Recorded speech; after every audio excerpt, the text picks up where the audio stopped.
everyone. Welcome back to Talk Wordy, my hub for all of the words that I read, write, or otherwise want to yap about. Today is a very, very highly anticipated, so special episode, solo episode specifically, that I have been dying to record. And that is my official off-campus Amazon Prime adaptation deep dive, debrief, discussion. We are going to talk all things off campus. As we see here on my beautiful little side desk, I'm back in my studio, and I have all of the books here, not including the Briar U books. I have the off-campus books in the Legacy. I have so many other Elle Kennedy books on my shelf, which we will discuss another day. But for today, I have a detailed account of notes that I want to get through, talking about all of my thoughts on off-campus. So the first thing that needs to be said before I get into my deep dive is, did I like the adaptation or not? No, I did not like the adaptation. I freaking loved it. You guys, I understand that it is not like 100% accurate to the biblical text of the off-campus series, but the changes that were made, I actually really liked. I love when TV adaptations specifically, movie adaptations I'm a little bit more particular about. So if a movie deviates from the book, it's a little harder for me to get behind it. But when it's TV and you have to expand everything, I honestly love a little bit of originality. And I just think that this show puts such a fun rom-com touch on books that don't really give me rom-com. They just give romance, if that makes any sense. It's like a small distinction, but you'll understand what I mean when I get into my notes. So without further ado, let's get into it. I have prepared notes so that I stay on track and so that this episode isn't 4 freaking hours long. You're welcome. Okay, so this is divided up into different categories. And so the first one I want to talk about is casting. So I'm going to go through the leads pretty much one by one and discuss my thoughts on it. So let's talk about Ella Bright as Hannah. When the cast announcement post was made, and it had all of the headshots kind of, side by side in this little collage, I thought that they absolutely nailed her. I knew nothing about her. I knew nothing of her prior experience. I only saw her picture and I was like, thank God they cast a real human woman for this role, especially because there's so much humanity that is uncovered when we learn more about Hannah, specifically in her traumatic experience. And I loved that they cast a woman who actually has a normal body, okay? She worked wonders for the Big Yitty Committee, which I feel like I am the treasurer of. This woman was Hannah Wells to me. From the minute I saw her cast photo to finishing out watching the first season of this series, I thought she was the perfect cast. I absolutely love how she performed musically, but also just reactionally as a normal acting person, character. I think that she embodied it so well, it felt like watching a self-insert, okay? Here's the thing. This is not necessarily a bone I have to pick, but it's just something I've noticed. Authors, when they're talking about their inspiration for their characters, they always pick hot people, okay? Let me just preface this. Ella Bright is a beautiful woman, okay? Beautiful. But I feel like a lot of times when authors are putting together their cast inspirations or their fan cast, they pick people who are hot. The distinction between those two traits of beautiful and hot is hot focuses on sex appeal. And I do not think that specifically for Hannah's character, that's what we need to focus on. And so with them casting Ella Bright, I really think that they did a great job of focusing on internal and external beauty rather than sex appeal. Really appreciated that. I also just really related to Hannah's character in the book, but when the TV adaptation came out and Ella took over that role of Hannah, I feel like I was watching myself. Again, just her body composition felt very similar to like how I look and feel in, a bra or jeans and a tank top, or, fill in the blank. Bodily, I related to her. I relate to her in a music standpoint. I'm a writer, but I've also done songwriting. I've been a choir kid my whole life. Like, watching her journey and like also emotionally in relationships and trying to be secure in her individuality. Holy crap, you guys. I thought I was watching myself. Genuinely, I have never felt more represented in a media piece besides my own diaries, maybe ever. So, mad props. 10 out of 10, dare I say 11 out of 10 casting for the role of Hannah. Okay, next up, Garrett Graham. Holy crap, Belmont Cameli can get it. He was such a great casting choice. Also, if you didn't know, let me educate you. He's sort of an angel. So in some of the shirtless scenes in the show, I noticed he had almost like little dimples around parts of his abs. And I was like, that's so interesting. I've never seen like ab dimples. That's weird. Turns out they are scars because he donated a kidney to a stranger. Fun fact, he was originally going to donate his kidney to someone he knew, but he learned that he wasn't a match for that person. So he donated his kidney to someone who needed it anyway. I need you to let that sit for a minute. Literal angel on earth. Hot and nice. Wow. Generous. Incredible. God spoiled him. Okay. I remember seeing his headshot and I was like, okay, again, a lot of these actors I knew zero knowledge about. Like, absolutely nothing. I had their picture to go off of. And so I was like, okay, I could see how this works, but I was a tad hesitant. And I was a tad hesitant because then I saw the cast photo for the guy who's playing Dean, and I was like, wait a minute. Hello? Like, how do I measure them? And I didn't want to measure them based on looks, but it is all I had to go off of at the time. I am so glad that he proved the teeny little bit of doubt in me wrong. 10 out of 10. Far better than what I imagined in the book. I don't know what I was imagining Garrett Graham as in the book version, but it was not Garrett Graham who was on my television screen, and honestly, it's for the better. This is a TV adaptation and a casting that peels away my image of who I imagined in the book, and I'm happy about it. So, yeah, loved him. Okay, I'm going to botch his last name, but the guy who plays John Logan, Antonio Cipriano, I think it's Cipriano. He's Italian. You guys, 9 out of 10. I'm really excited to see him. And also, let me preface, I am not ranking them out of 10 on how attractive I find them. I'm rating them based on how I think that they embodied the character that they were playing in the adaptation. So 9 out of 10.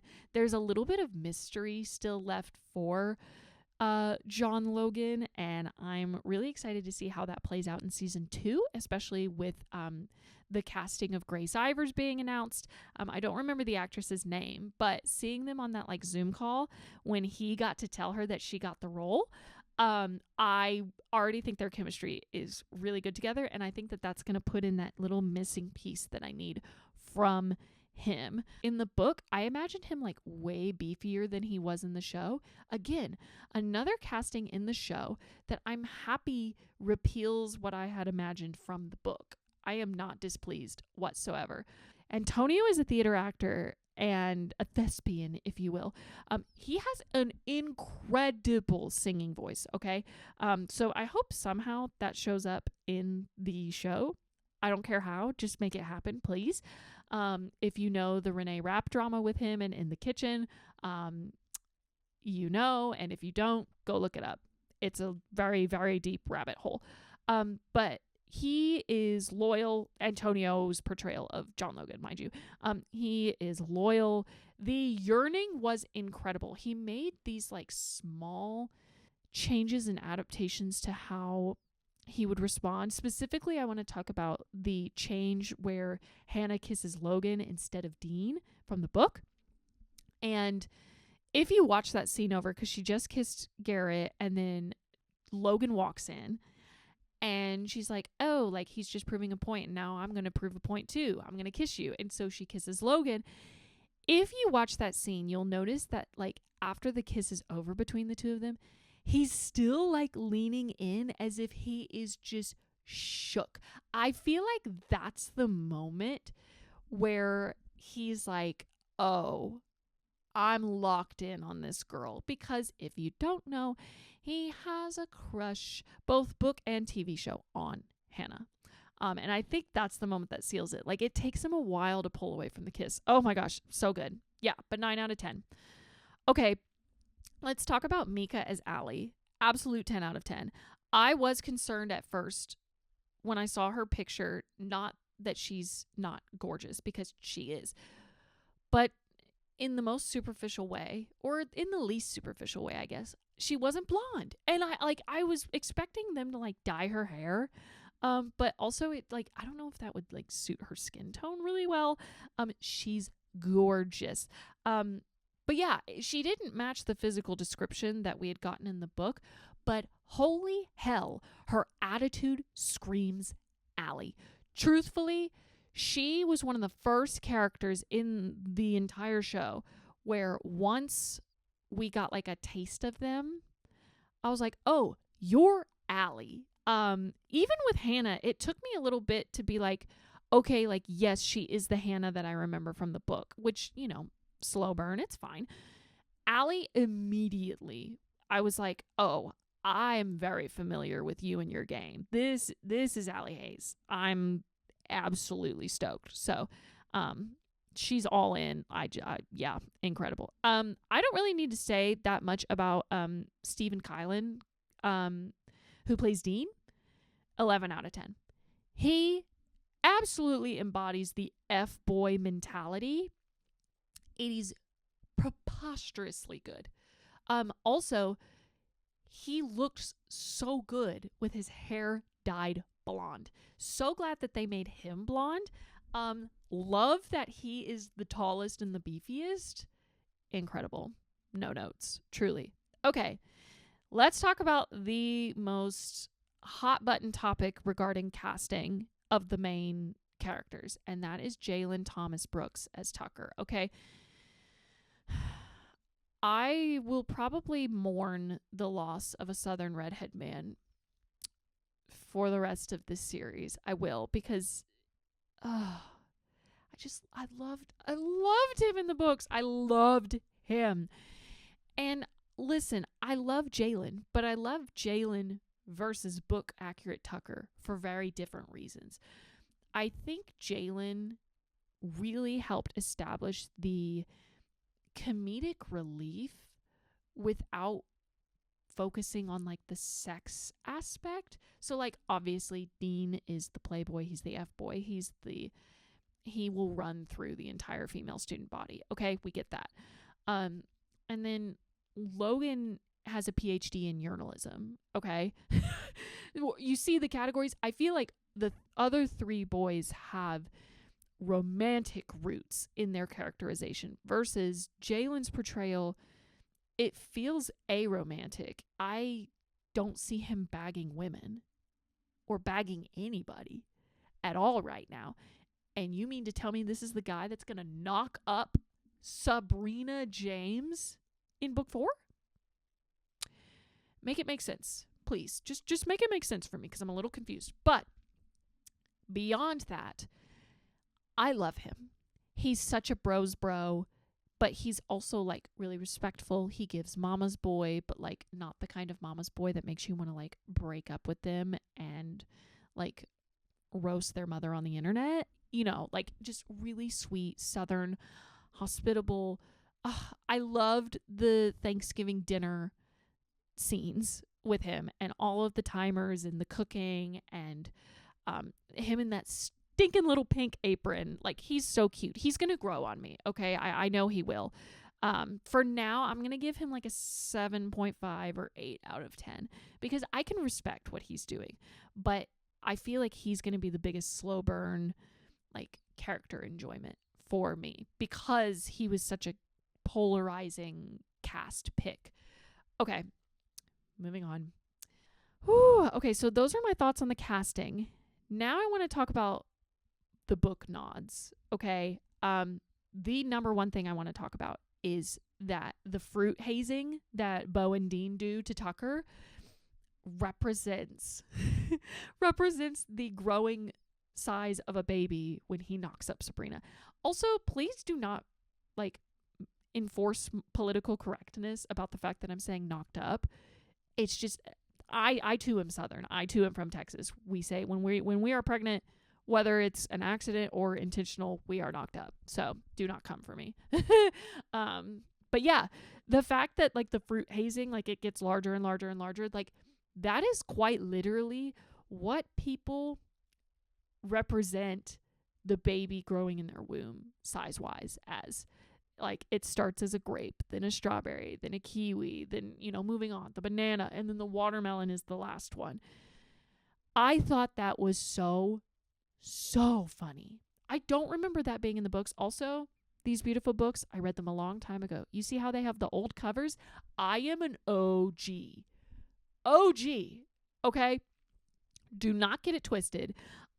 So I don't remember if there was specifically the hazing part. I want to say no because Bo Maxwell is not that prominent of a character in the books. Mad respect to the casting, or not the casting, but like the crew, the showrunners, the editors, the writers for making Bo more prominent of a character. But also screw you because Dean's season. That's all we have to say. Anyways, the fruit hazing, absolutely hilarious. I love getting to educate people on the fact that that's what it's referring to. It's referring to the fact that when he and Sabrina are finding out they're having a baby, they measure their baby in the size of fruits. Anyways, moving on. I personally loved the alteration of the hands-off law. The campus-wide hands-off law in the books is really, really hilarious and such a great moment. But I think even Belmont mentioned this in an interview too. He specifically was like, the characterization of Garrett just does not want to have control over her, especially knowing what she's endured. That's like toxic of him. And I like that it was a misunderstanding from some of like the freshman hockey players. I appreciated it, but I love that in the biblical text of the book, we still have him invoking the law himself. I love that. Okay. Obsessed with the fact that You in Your Hand had a karaoke moment. Well, not a karaoke moment. So Justin's band played the song at the fundraiser or whatever, but Allie did cue it up. She requested it. Love that nod to the book. Because in the book, oh my God, I had to like put the book down and just giggle for 5 minutes straight. So glad that we didn't lose that. And then also, if not number one, number two book nod is like the raffle prizes and the silent auction thing that was happening at the fundraiser. And the winner was Grace Ivers. I loved that so much. Oh my gosh. I heard Grace Ivers. I was watching with my friend Maddie and we were on the couch and we basically like slapped each other like, oh my gosh, Grace Ivers mentioned. For a second I was like, no way is she going to pop up because she just found out that she got cast, but still thought that was so funny.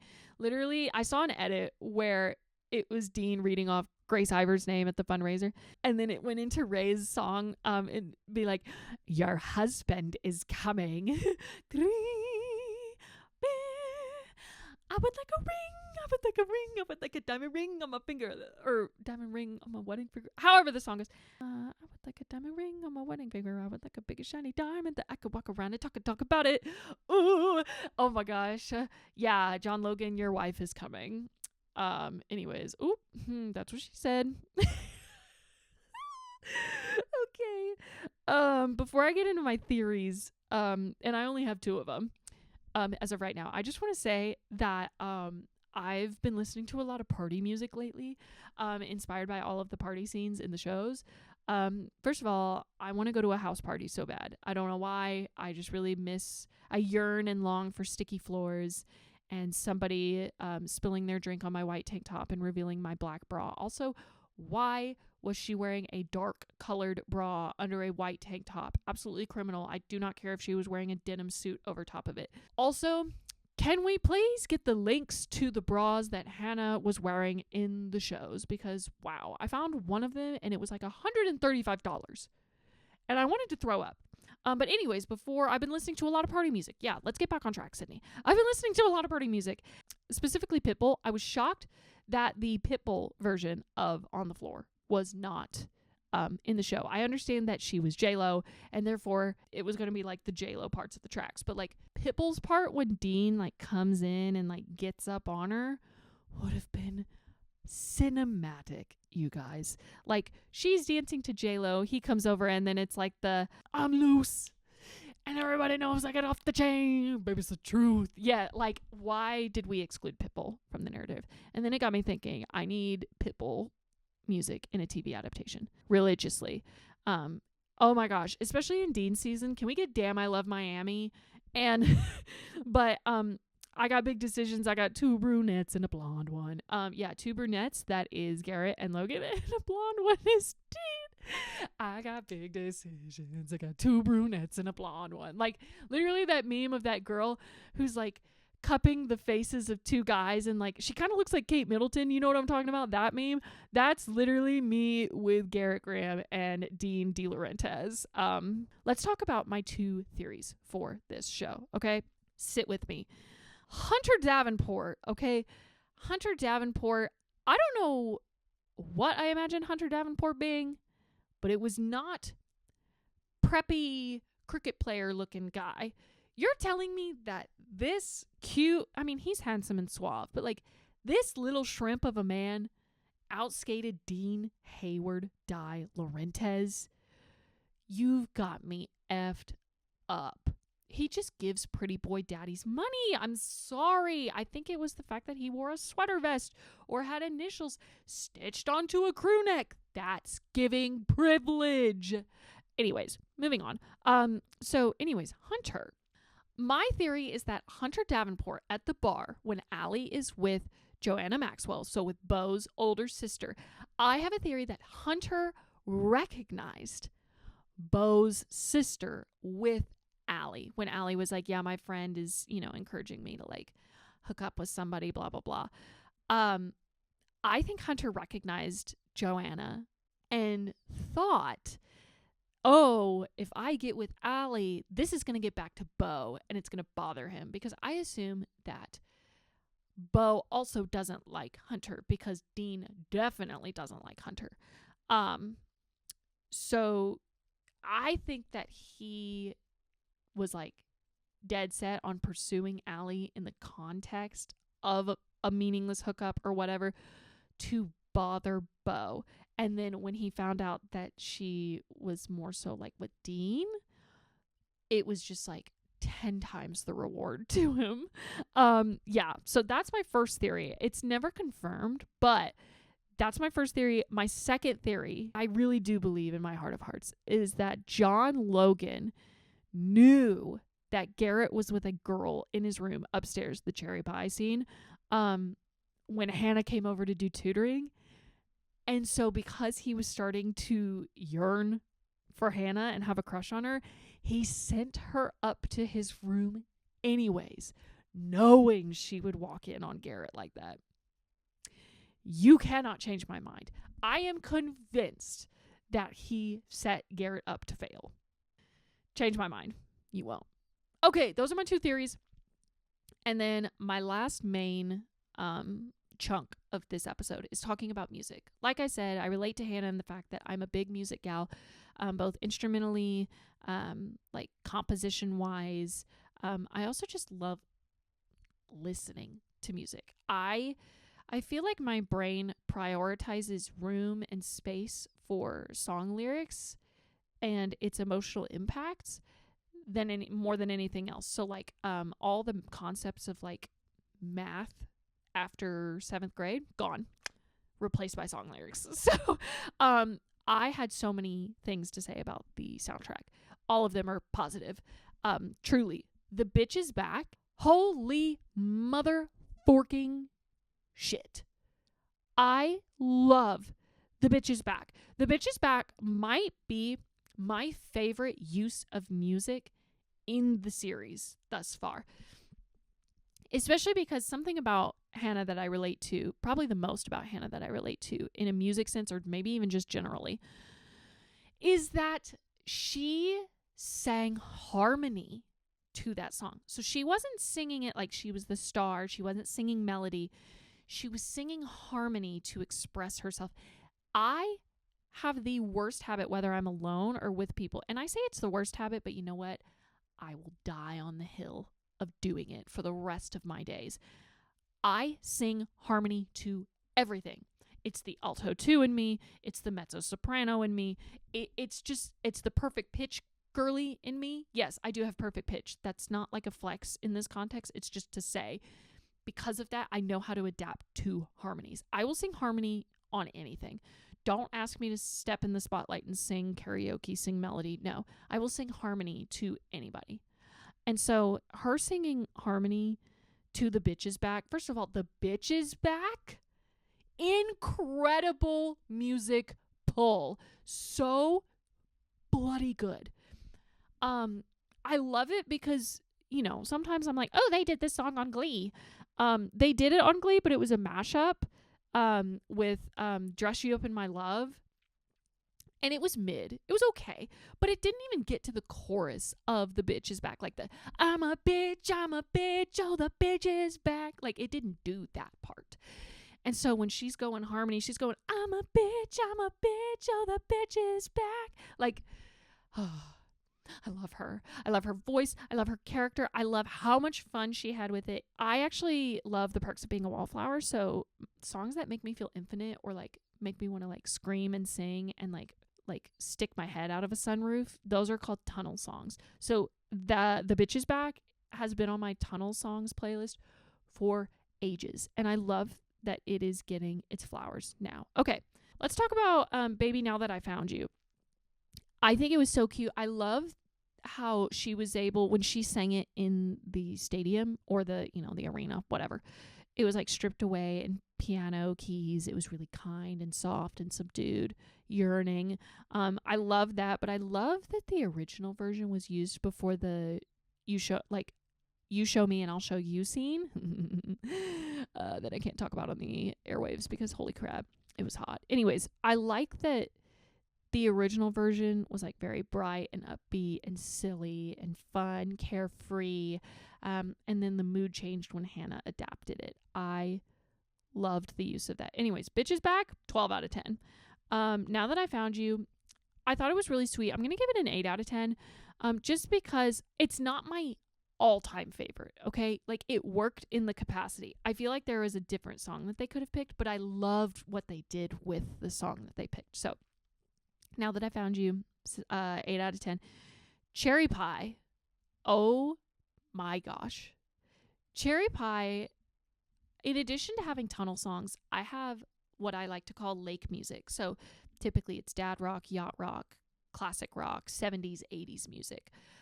It's the music that my dad would play on the boat when we would go out on the lake growing up. And Cherry Pie was on that playlist. And so it was funny because I was like, oh my gosh, this is like it's making me think of the best times of my life. But she literally just walked in on Garrett Graham eating out another girl. Like, what do we do with this? So it was a little bit of a clash in my brain. The karaoke scene where she sings Cherry Pie and she's like, oh shit, Graham, you know this one? It was so good. Oh, I love her for that. But truth be told, I thought she was going to sing the Pina Colada song. I thought she was going to sing Escape. Because she was drunk off of like 4 pina coladas. But honestly, again, it's one of those things where like the showrunners made the right pick and it was good. Her performance of it was awesome. For someone who had never recorded music in a studio before, she killed it. Okay, moving on. On the floor, 11 out of 10. Again, you know what? Let me break it down. 9 out of 10. Perfect in the scene, subtracting 1 for the absence of Pitbull, like I mentioned earlier.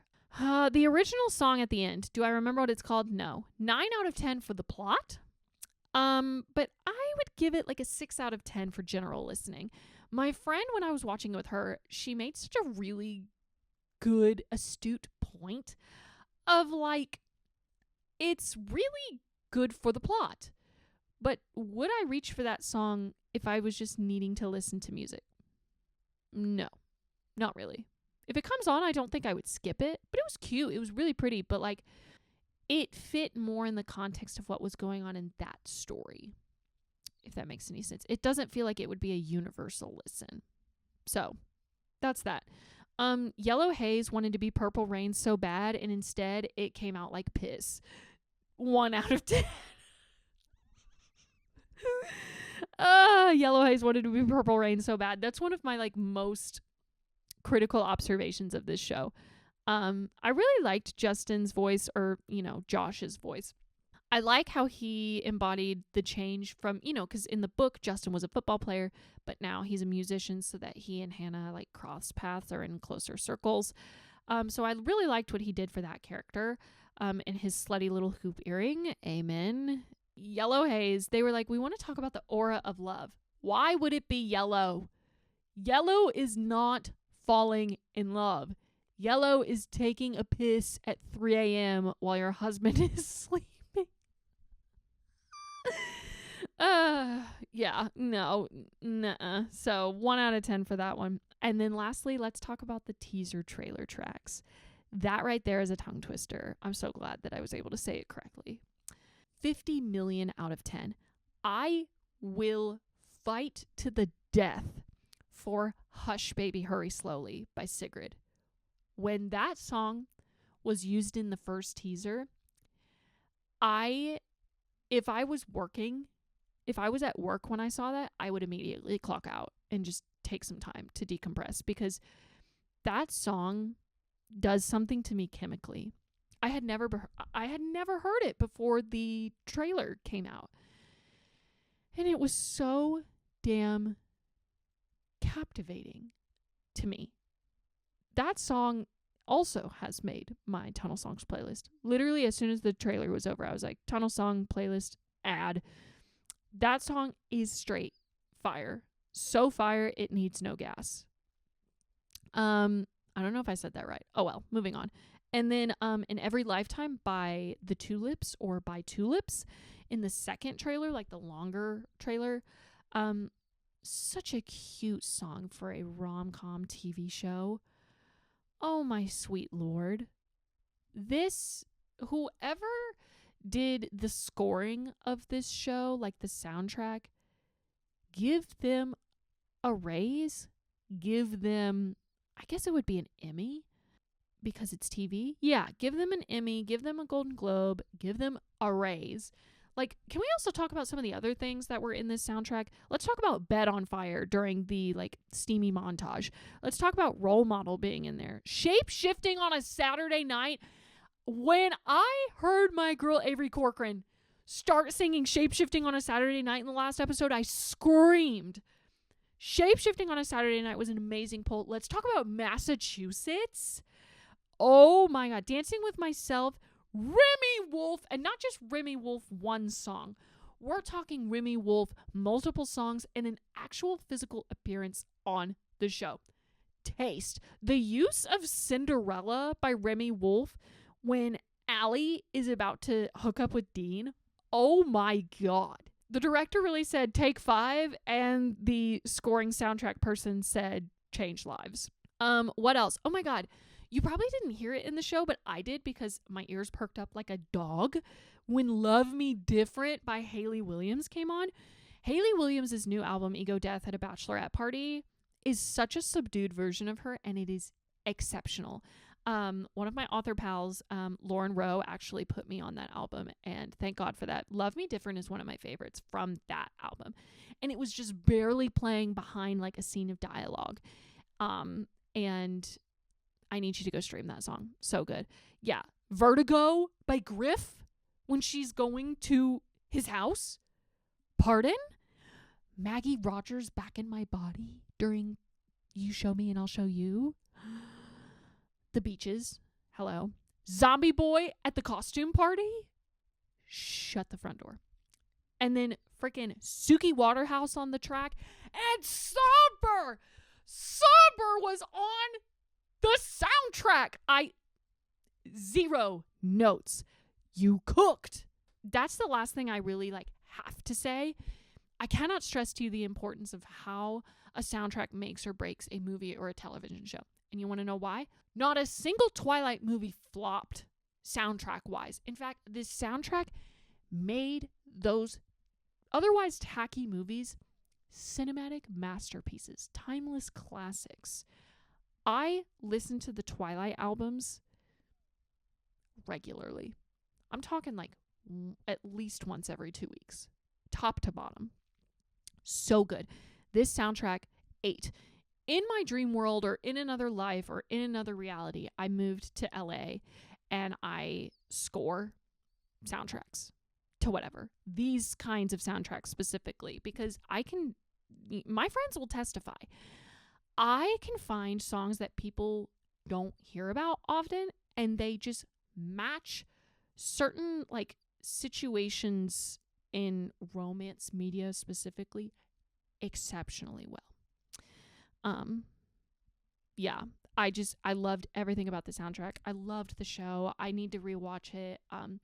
I also love that because I read these a long time ago, I didn't reread them before the adaptation came out, and that was for the best because I had enough lack of comprehension to be totally fine with the changes. I know people who read these books like they were studying for a board exam before the show came out, and then when there were inconsistencies or things in the show didn't match what was in the books, they threw a hissy fit.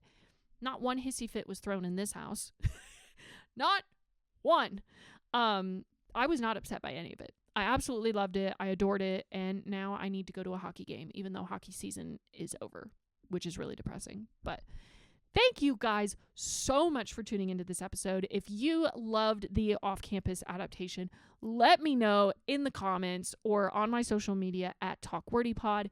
I would love to talk all things off-campus, books, TV show, casting, music, whatever. Additional theories, please. Yeah, you guys, this was a lot of fun. I miss doing solo episodes, and rest assured you'll be getting more of them come the fall. I still have a lot of LoveLitCon interviews I need to crank through. But once they are finished, it's back to occasional author interviews and solo time with your girl while I talk wordy to you. Okay, that's super dorky. I'm going to end the episode now. Thank you guys so much for tuning in. Don't forget to follow the podcast on social media at TalkWordyPod, and I will see you guys in the next one. Bye!